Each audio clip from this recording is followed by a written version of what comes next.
Hi friends, welcome to techno Geek. இன்றைக்கி நம்ம இந்த வீடியோவில் பார்க்க போகிறது என்ன அப்படின்னா போலிங்கர் பேண்ட்ஸ் பற்றி தான். இந்த இண்டிகேட்டர் பார்த்தீங்க அப்படின்னா எப்படி யூஸ் பண்ணுறது, அதை எப்படி வந்து சிம்பிளாக நம்ம ஸ்கேல்பிங் பண்ணலாம் அப்படின்னு டீட்டெயிலாக இந்த வீடியோவில் பார்க்கலாம். சரி வாங்க வீடியோக்குள்ளே போகலாம். ஸோ போலிங்கர் பேண்ட்ஸ் பற்றி பார்த்தீங்க அப்படின்னா அது வந்து ஆல்ரெடி நிறைய பேருக்கு தெரிஞ்சிருக்கும். ஒரு ஃபேமஸான இண்டிகேட்டர். ஒரு பிகினர்ஸாக இருக்கிறவங்க, மார்க்கெட்டை பற்றி நிறைய தெரியாதவங்க, அவங்களாம் என்ன பண்ணலாம் அப்படின்னா ஸ்டார்டிங் ஸ்டேஜில் வந்து ஸ்கேல்பிங் பண்ணுறதுக்குலாம் இந்த போலிங் பேண்டை வந்து யூஸ் பண்ணி பார்க்கலாம். இது வந்து ஓரளவுக்கு வந்து ஒரு 80% அந்த ரேஞ்சில் ஒரு அக்யூரேட்டாக தான் இருக்கும். ஸோ இது நீங்கள் தைரியமாகவே யூஸ் பண்ணலாம். இங்கே கீழே இருக்குல்ல, இதான் வந்து போலிங்கர் பேண்டுக்கான அந்த சிம்பிளு. போல்னு இருக்குல்ல, அதை வந்து கிளிக் பண்ணிக்கோங்க. கிளிக் பண்ணதுக்கு அப்புறமா பார்த்தீங்க அப்படின்னா இந்த மாதிரி வந்து பேண்டு வரும். அதாவது இதில் பார்த்தீங்கன்னா இந்த எல்லோ கலரில் இருக்கிறது அப்பர் பேண்ட், இது வந்து மிடில் பேண்ட், இது வந்து பார்த்திங்கன்னா லோயர் பேண்ட் கீழே இருக்கிறது. ஸோ இப்போ நம்ம பார்த்தோம் அப்படின்னா இந்த சென்டரில் இருக்க இந்த லைன் பார்த்திங்க அப்படின்னா 20 மூவிங் ஆவரேஜ் லைன் அப்படின்னு சொல்கிறது. இதில் மேக்ஸிமம் நான் யூஸ் பண்ணுறது பார்த்திங்க அப்படின்னா 5 மினிட் டைம் ஃப்ரேம் தான். நீங்கள் எந்த டைம் ஃப்ரேம் வேணாலும் யூஸ் பண்ணுங்கள். மேக்ஸிமம் ஸ்கேல்பிங்க்கு பார்த்திங்கன்னா 5 மினிட் டைம் ஃப்ரேம் யூஸ் பண்ணலாம், இல்லைனா 1 மினிட் டைம் ஃப்ரேம் யூஸ் பண்ணலாங்க. ஆனால் அதை விட பார்த்திங்கன்னா 5 மினிட் டைம் ஃப்ரேம் வந்து பார்த்திங்கன்னா கொஞ்சம் அக்யூரேட்டாக இருக்கும். ஸோ அதனால் நான் 5 மினிட் டைம் ஃப்ரேம் தான் யூஸ் பண்ணுறேன். ஸோ பவுலிங்கர் பேண்ட் வந்து இப்போ என்ன பண்ணலான்னா என்னென்னு சொல்லிட்டு டீட்டெயிலாக பார்க்கலாம். இதில் மெயினாக பார்த்திங்க அப்படின்னா இந்த மாதிரி இருக்குல்ல, இதை தான் வந்து என்னென்னு சொல்லுவோம்னா சைட்வேஸ் அப்படின்னு சொல்லுவோம். இந்த சைட்வேஸ் டைமில் பார்த்திங்க அப்படின்னா மேக்ஸிமம் ட்ரேட் எடுக்காதீங்க. அப்படி ட்ரேட் எடுக்கிறீங்க அப்படின்னா குட்டி குட்டி ஸ்கேல்பிங் மாதிரி தான் பண்ண முடியும். ஸோ அதாவது இந்த இடத்துல இந்த பேண்டை வந்து இந்த புல்லிஷ் கேண்டில் இருக்குல்ல, இந்த இடத்துல இங்கே டச் பண்ணுதா, ஸோ இந்த இடத்துல பை பண்ணிக்கலாம். கீழே இருக்க இந்த லோயர் பேண்டில், இந்த மேலே இருக்க எல்லோ லைனில் செல் பண்ணிக்கலாம். இது வந்து சைட்வேஸில் மட்டும்தான் அப்ளிகபிள் ஆகும். சைட்வேஸில் பார்த்தீங்க அப்படின்னா மேலேயும் கீழேயும் தான் வந்து என்னென்னா கீழே இருக்க பேண்ட் மேலே இருக்க பேண்டையும் வந்து என்ன பண்ணுன்னா டச் பண்ணிட்டே வரும் அந்த கேண்டில்ஸு. ஸோ அதனால் நீங்கள் என்ன பண்ணிக்கலாம்னா கரெக்டாக அந்த இடத்துல வந்து ஒரு சின்ன சின்ன ஸ்கேல்பிங்க்கு வந்து இந்த பேண்டை வந்து யூஸ் பண்ணிக்கலாம். அதே மாதிரி இந்த இடத்துல வாலட்டிலிட்டி வந்து ரொம்ப கம்மியாக இருக்கும் சைட்வேஸில் பார்த்தீங்க அப்படின்னா. ஸோ அதனால் ட்ரேட் எடுக்காமலும் கூட நம்ம இருந்துக்கலாம். அப்படி இல்லைன்னா ஸ்கேல்பிங் பண்ணுறவங்க யூஸ் பண்ணிக்கலாம். மேக்ஸிமம் பார்த்திங்கன்னா ஒரு மந்தில் சைட்வேஸில் தான் பார்த்திங்க அப்படின்னா நிறைய டைமில் இருக்கும். ஸோ நான் அதனால் சைட்வேஸை நம்ம வந்து அவாய்ட் பண்ண முடியாது. ஸோ இந்த போலிங்கர் பேண்ட்ஸ் யூஸ் பண்ணி நம்ம என்ன பண்ணோன்னா ஓரளவுக்கு இப்போ 5 மினிட்ஸ் இல்லாமல் 15 மினிட்ஸில் கூட நீங்கள் என்ன பண்ணிக்கலாம் அப்படின்னா இதே மாதிரி சைட்வேஸ் எங்கே வர டைமில் வந்து குட்டி குட்டி ஸ்கேல்பிங், அதாவது கீழே இங்கே டச் ஆகிறப்ப லோயர் பேண்டில் புல்லிஷ் கேண்டில் வந்து டச் ஆகிறப்ப பை பண்ணுறது, மேலே வந்து இந்த இடத்துல வந்து கேண்டில் வந்து இங்கே பேரிஷ் கேண்டில் பார்த்தீங்க அப்படின்னா டக்குன்னு என்ன பண்ணிடுங்கன்னா அதாவது இங்கே லாங் எடுத்துக்கிறது, சாரி இந்த இடத்துல லாங் எடுத்துக்கணும். இந்த இடத்துல மேலே வரப்போ பார்த்தீங்க அப்படின்னா வந்து மேலே டச் ஆகிறப்ப நீங்கள் என்ன பண்ணிக்கலாம்னா ஷார்ட் எடுத்துக்கலாம். ஸோ இதை தான் நான் பைசெல் அப்படின்னு சொல்லிகிட்டு இருந்தேன். ஸோ உங்களுக்கு தெரிஞ்சிருக்கும். ஸோ ஃபியூச்சர்ஸில் பார்த்தீங்க அப்படின்னா லாங் ஷார்ட் தான் எடுக்கணும். ஸோ இதான் இப்போ நம்ம சைட்வேஸ் வந்து எக்ஸ்பிளைன் பண்ணியாச்சு. நெக்ஸ்ட்டு பார்த்தீங்க அப்படின்னா இதோ இங்கே இருக்குது பாருங்கள், இதான் வந்து என்னென்னா ஹைலி வாலிட்டிலிட்டி இருக்கிறது இந்த இடத்துல தான். அதாவது ரெண்டும் பார்த்திங்க அப்படின்னா இந்த பேண்டு ரெண்டுமே பார்த்திங்கன்னா எவ்வளோ கேப் வந்து பெருசாக இருக்குது பாருங்கள். இந்த இடத்துல தான் வாலிட்டிலிட்டி வந்து பார்த்திங்கன்னா அதிகமாக இருக்கும். அதாவது பிரேக் டவுன் நடந்திருக்கும், இல்லை பிரேக் அவுட் வந்து நடந்திருக்கும். அந்த சமயத்தில் தான் பார்த்திங்க அப்படின்னா இந்த மாதிரி வந்து ரெண்டும் வந்து பெருசாக அப்பர் பேண்ட் இந்த லோயர் பேண்ட் பார்த்திங்க அப்படின்னா ரொம்ப எக்ஸ்பேண்ட் ஆகிருக்கும்.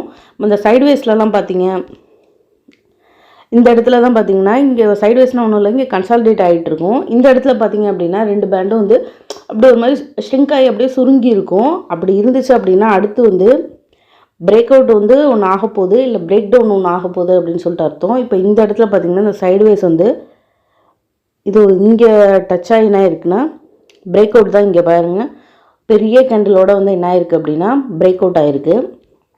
ஸோ இதாவது சைட்வேஸ் வந்து என்ன அப்படின்னு சொல்லிட்டு பார்த்தாச்சு. நெக்ஸ்ட் வந்து என்ன அப்படின்னா இப்போ நம்ம இந்த ஹைலி வாலிட்டிலிட்டி இருக்குல்ல, இந்த ஹைலி வாலிட்டிலிட்டி வந்து இருக்குல்ல, இந்த இடத்துல பார்த்திங்க அப்படின்னா இந்த பெரிய ஒரு புல்லிஷ் கேண்டில் வந்து இருக்குது. நீங்கள் இந்த இடத்துல வந்து இப்போ இங்கே நம்ம என்ன பண்ணணும் அப்படின்னா சைட்வேஸ் வந்துகிட்டே இருக்கும். சைட்வேஸில் வந்துகிட்டே இருந்துட்டு இங்கே நீங்கள் இந்த ரெண்டு இடத்துலையும் பாருங்கள், ஒரு வாட்டி டச் ஆகிருக்கு, 2 வாட்டி டச் ஆகிருக்கு, 3ஆவது வாட்டி பார்த்திங்கன்னா இந்த லோயர் பேண்டை வந்து டச் பண்ணலை. டச் பண்ணாமல் பார்த்தீங்க அப்படின்னா நீங்கள் இந்த டைமில் என்ன பண்ணணும்னா கவனிக்கணும். அதாவது கீழே டச் ஆகுதா இல்லை மேலே டச் ஆகுதா அப்படின்னு சொல்லிட்டு அடுத்து வந்து ஒரு 2 கேண்டில் வந்து புல்லிஷ் கேண்டிலாகவே இருந்துச்சு அப்படின்னா மேலே போக போகுது அப்படின்னு தான் அர்த்தம். கீழே டச் ஆகாமல் மேலே போச்சு அப்படின்னா அப் ட்ரெண்டில் மேலே போக போகுது அப்படின்ட்டு அர்த்தம். ஸோ நீங்கள் இந்த இடத்துல கூட நீங்கள் என்ன பண்ணிக்கலாம்னா லாங் வந்து இங்கே எடுத்துக்கிட்டு இந்த கேண்டிலில் புல்லிஷ் கேண்டிலில் லாங் எடுத்துக்கிட்டு கூட இங்கே அப்பர் பேண்டில் வந்து டச் ஆச்சு அப்படின்னா நீங்கள் என்ன பண்ணிக்கலாம்னா லாங் எடுத்தது வந்து எக்ஸிட் ஆகிக்கலாம். ஸோ இந்த இடத்துல வந்து ஒரு ப்ராஃபிட் இங்கே பார்த்தீங்கன்னா ஒரு 124 அந்த ரேஞ்சில் இருக்குது. இங்கே மேலே பார்த்தீங்கன்னா 130 அந்த ரேஞ்சில் இருக்குது. ஸோ இந்த இப்படி வந்து என்ன பண்ணிக்கலாம்னா இந்த 20 மூவிங் ஆவரேஜை பேஸ் பண்ணி நீங்கள் என்ன பண்ணிக்கலாம்னா ப்ராஃபிட் புக் பண்ணிக்கலாம். அப்படி இல்லை அப்படின்னா சைட்வேஸில் வந்து லோயர் பேண்டில் முன்னாடி நான் சொன்ன மாதிரி லோயரில் வந்து டச் ஆகிறப்ப வந்து லாங் எடுக்கிறது, மேலே போயிட்டு அப்பர் பேண்டில் டச் ஆகிறப்ப ஷார்ட் எடுக்குது அப்படின்னு சொல்லிட்டு பண்ணலாம். ஸோ நான் இப்போ இந்த இது உங்களுக்கு சொன்னேன்னா இங்கே நம்ம என்ன பண்ணுறோம் அப்படின்னா நான் கொஞ்சம் எக்ஸ்பேண்ட் பண்ணிக்கிறேன். இப்போ இங்கே பார்த்தீங்கன்னா இந்த பெரிய கேண்டிலோட டச் ஆகிடுச்சு. அன்றைக்கி டேயோட ஹையே பார்த்தீங்கன்னா இதாகிடுச்சு. எப்போயுமே இந்த மாதிரி ஹை வந்தால் இதாகிறப்ப எல்லோரும் என்ன பண்ணியிருப்பாங்கன்னா பை பண்ண ஆல்ரெடி லாங் எடுத்தவங்க எல்லாருமே பார்த்தீங்கன்னா இந்த இடத்துல வந்து என்ன ஆயிருப்பாங்கன்னா எக்ஸிட் ஆகிருப்பாங்க. உடனே அடுத்து என்ன ஆகும் அப்படின்னா வந்து டவுன் ஆக ஆரம்பிக்கும். நீங்கள் அடுத்த கேண்டில் எல்லா டைம்லேயும் டவுனாகவும் சொல்ல முடியாது. சில சமயத்தில் இன்னும் நிறைய பேர் வந்து அந்த ட்ரெண்டு வந்து இன்னும் நல்லா ஸ்ட்ராங்காக இருக்கப்போ நிறைய பையர்ஸ் வந்து பை பண்ணிக்கிட்டே இருப்பாங்க. அந்த டைமில் இது வேலைக்கு ஆகாது. நம்ம அப்போ என்ன பண்ணோம் அப்படின்னா பக்கத்தில் வந்து இந்த மாதிரி ஒரு பெரிய புல் கேண்டில் வந்துச்சு அப்படின்னா கண்டிப்பாக அடுத்து ஒரு டவுன் வரும், ஒரு பேரிஷ் கேண்டில் வரும். ஸோ நெக்ஸ்ட்டு பார்த்தீங்கன்னா ஒரு இந்த இடத்துல பாருங்கள் ஒரு பேரிஷ் கேண்டில் வந்துருக்கா. அது இந்த கேண்டில் பார்த்தீங்க அப்படின்னா வந்து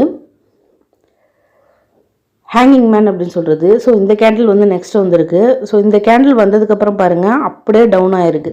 நீங்கள் நார்மலாக இங்கே ஒரு பெரிய புல்லிஷ் கேண்டில் வந்து ஒரு பேரிஷ் கேண்டில் நெக்ஸ்ட்டு வந்துச்சு அப்படின்னாலே அடுத்து என்ன இங்கே ஒரு பேரிஷ் கேண்டில் வரதை பார்த்தீங்கன்னாலே உடனே என்ன பண்ணிடுங்கன்னா ஒரு ஷார்ட் எடுத்துருங்க. இந்த இடத்துல ஒரு ஷார்ட் எடுத்துட்டோம் அப்படின்னா இங்கே சென்டர் லைனில் கண்டிப்பாக வந்துடும். எப்படியும் இந்த சென்டர் லைனில் வரப்போ நீங்கள் என்ன பண்ணிக்கலாம்னா ப்ராஃபிட்டை வந்து புக் பண்ணிக்கலாம். அது ஒரு ட்ரிக்கு.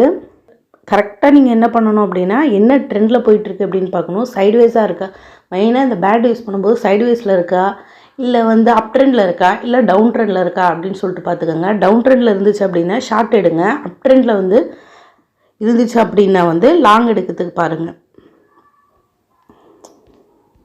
இப்போ பார்த்தீங்க அப்படின்னா இது ஃபுல்லாக இது பாருங்கள், ஃபுல்லாக இது வந்து என்ன இருக்குது அப்படின்னா டவுன் ட்ரெண்டில் தான் இருக்குது, கீழே வந்துட்டுருக்கு. நம்ம இந்த இடத்துல வந்து ஷார்ட் தான் எடுக்கணும்.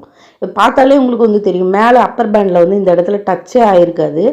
டச் ஆகாமலே அப்படியே இந்த சென்டர் இதோட 20 மூவிங் ஆவரேஜோட கீழே வந்துக்கிட்டு இருக்கும். ஸோ நம்ம இங்கே இடத்துல நம்ம சூப்பராக ஸ்கேல்பிங் பண்ணலாம். எப்படின்னா நீங்கள் இந்த இடத்துல ஒரு ஷார்ட் எடுத்துகிட்டு இந்த சென்டர் லைனில் இங்கே கூட இல்லை இங்கே எடுக்கலனா கூட இந்த லைனில் ஒரு ஷார்ட் எடுத்துகிட்டு இங்கே பேண்டில் வந்து கீழே லோயர் பேண்டில் டச் ஆகிறப்ப இங்கே எக்ஸிட் ஆகிடலாம். ஸோ டவுன் ட்ரெண்டில் அந்த மாதிரி இருக்கலாம். அதே மாதிரி இந்த இடத்துல அதே மாதிரி ஷார்ட் எடுத்துகிட்டு திருப்பி கேண்டிலுக்கு டச் பண்ணுதா இந்த இடத்துல கூட எக்ஸிட் ஆகிடலாம். அதுக்கப்புறம் தான் நம்ம என்ன பண்ணணும்னா இந்த இடத்துல இது என்ன இருக்குது இந்த இடத்துல இங்கே புல்லிஷ் கேண்டிலோட டச் ஆகிருக்கு. இங்கே வந்து இதாகிட்டோன்னு பார்த்தீங்கன்னா இங்கே ஒன்று லாங் எடுத்துகிட்டு இங்கே ப்ராஃபிட் புக் பண்ணிக்கலாம். ஸோ இப்போ ட்ரெண்டு வந்து மாறுது அப்படின்ட்டு அர்த்தம். இப்போ ஏன் அப்படின்னா இந்த சென்டர் மூவிங் ஆவரேஜோட பாருங்கள் ஒரு பெரிய புல்லிஷ் கேண்டிலோடு இருக்குது. அப்படி இருந்துச்சு அப்படின்னாலே அப் ட்ரெண்ட் வரப்போகுது அப்படின்னு சொல்லிட்டு அர்த்தம். அதே மாதிரி வந்து இந்த இடத்துல இந்த சென்டரில் இந்த 20 மூவிங் ஆவரேஜில் ஒரு பெரிய பேரிஷ் கேண்டிலோட இதாக இருக்குது அப்படின்னா க்ளோஸ் ஆகிருக்கு அப்படின்னா கீழே டவுன் ட்ரெண்ட் வரப்போகுது அப்படின்னு சொல்லிட்டு அந்த டைமில் டவுன் ஆக போகுது அப்படின்ட்டு அர்த்தம். சும்மா இப்போ அப் ஆக போகுது அப்படின்ட்டு தான் அர்த்தம். இந்த இடத்துல பார்த்தீங்க அப்படின்னா இந்த இடத்துல இப்போ இந்த இடத்துல என்ன இருக்குது அப்படின்னா அப் ட்ரெண்டில் தான் இருக்குது. கீழே இருக்க லோயர் பேண்டை வந்து டச் ஆகலை. ஸோ நான் இங்கே வந்து லாங் எடுத்துருந்தோம் அப்படின்னா இந்த பேண்டுக்கிட்ட வந்து என்ன பண்ணிக்கலாம் அப்படின்னா வந்து நீங்கள் எக்ஸிட் ஆகிக்கலாம். ஸோ நெக்ஸ்ட்டு கேண்டில் நீங்கள் இப்போ என்ன பண்ணோம்னா இப்போ வர இந்த ரெட் கேண்டில் பேரிஷ் கேண்டில் வந்து சென்டரில் வந்து டச் ஆகுதா அப்படின்னு சொல்லிட்டு பார்க்கணும். சென்டரில் அதாவது இங்கே வந்து இந்த லோயர் பேண்டை டச் ஆகுதா அப்படின்னு சொல்லிட்டு பார்க்கணும். டச் ஆகலை அப்படின்னா திருப்பி இந்த இடத்துல வரும், சென்டரில் வரும். அந்த டைமில் என்ன பண்ணிக்கலாம்னா லாங் எடுத்துக்கலாம். அப்படி இதை வந்து டச் ஆச்சு அப்படின்னா திருப்பி வந்து மேலே இருக்க பேண்டை டச் பண்ணலை அப்படின்னா சென்டர் பேண்டையே தான் டச் பண்ணிக்கிட்டு இருக்கோம். அந்த டைமில் நீங்கள் என்ன பண்ணிக்கலாம்னா ஷார்ட் எடுத்துக்கலாம். ஃபஸ்ட்டு இது கொஞ்சம் கன்ஃபியூஷனாக தான் இருக்கும். இப்போ நான் சொல்கிறது. ஆனால் நீங்கள் வந்து இதை ப்ராக்டிஸ் பண்ண வந்து உங்களுக்கு ரொம்ப ஈஸியாக வந்து புரியும்.